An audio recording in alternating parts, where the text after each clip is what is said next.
అప్పుడు ఉన్న జనరేషన్ వాళ్ళకైతే తెలిసి ఉండొచ్చు ఫ్రెండ్స్, కానీ ఇప్పుడున్న జనరేషన్ వాళ్ళకి ఇది తెలియకపోయిండొచ్చు. అందుకే కాబట్టి తప్పకుండా భద్రాచలం వెళ్ళినప్పుడు విజిట్ చేయండి ఫ్రెండ్స్. చూడండి ఫ్రెండ్స్, అక్కడ వెళ్ళి చూడగానే వావ్ అంటారు ఫ్రెండ్స్. అట్లా అన్ని రకాలుగా సేకరించారండి వాళ్ళు. చాలా అద్భుతంగా చూపించారు మనకు. అక్కడికి వెళ్ళి చూస్తే కానీ తెలియదు ఫ్రెండ్స్ ఎలా ఉంటుంది అనేది. అసలు మాటల్లో చెప్పలేను ఫ్రెండ్స్. నాకైతే చాలా హ్యాపీగా ఫీల్ అయ్యానండి నేను చూసి. అసలు ఇవి ఎప్పుడూ చూడలేదు నేనైతే కానీ. దానిని చూడండి ఒక్కసారి. బుట్టలు మరియు అల్లకం ఎంత అద్భుతంగా అల్లారంటే ఎక్కడా చూడలేదు ఫ్రెండ్స్ నేను అంత అద్భుతంగా అల్లారు.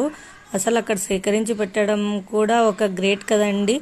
ఇలా మనం అన్నీ ఒక చోట చూడలేం కదా ఎప్పుడైనా కూడా. చూడండి ఫ్రెండ్స్, కాబట్టి వెళ్ళి చూడండి ఒకసారి.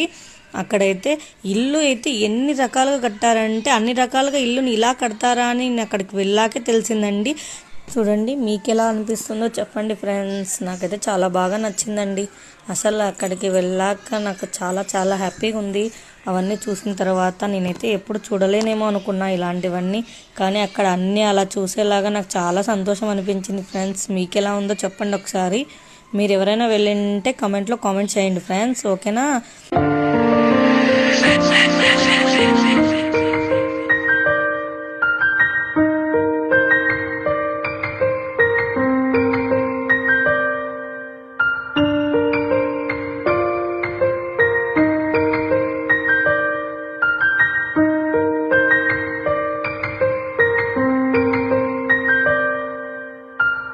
వాళ్ళు డెకరేషన్ చేసిన కొన్ని విధానాలు నచ్చి నేను అక్కడైతే కొన్ని ఫొటోస్ దిగాను ఫ్రెండ్స్. చాలా బాగా వచ్చాయి ఫొటోస్ అయితే. మీరే చూడండి ఎలా ఉన్నాయో చెప్పండి ఒకసారి. చూడండి పిల్లలు ఆడుకోవడానికి కూడా కొన్ని కార్స్ అయితే అక్కడ అరేంజ్ చేశారు వాళ్ళు. మా పాప అయితే కొద్దిసేపు అక్కడ నుంచి పక్కకు రాలేదు ఫ్రెండ్స్. చూడండి ఒకసారి మీరే. ఫ్రెండ్స్ మీకు ఒక విషయం చెప్పడం మర్చిపోయానండి. అక్కడికి ఎంట్రీ ఫీజు అయితే ఉంటుంది.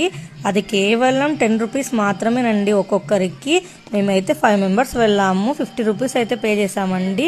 చాలా రీజనబుల్ అనిపించింది నాకు. ఇంకా అక్కడ బయట చూడడానికి చాలా ఉన్నాయి ఫ్రెండ్స్. పార్క్, స్విమ్మింగ్ అంటూ, క్రికెట్ స్టేడియం అంటూ, ఫోటోషూట్ దిగడానికి అయితే చాలా అద్భుతంగా ఉంది ఫ్రెండ్స్. అక్కడ అయితే ఏదైనా పిల్లల ఫోటోషూట్ కానీ, మ్యారేజ్ ఫోటోషూట్ కానీ ఎంట్రీ అయితే సూపర్ ఉంది ఫ్రెండ్స్. అది నెక్స్ట్ వీడియోలో నేను అప్లోడ్ చేస్తాను. అంతలోపు నా ఛానల్ని మీరు సబ్స్క్రైబ్ చేసుకోండి ఫ్రెండ్స్. నన్నైతే మీరు సపోర్ట్ చేస్తారని అనుకుంటున్నాను. ఇలాగే నేను మరెన్నో వీడియోలు చేయాలంటే మీ సపోర్ట్ నాకు కావాలి friends. Please subscribe my channel. Please support me.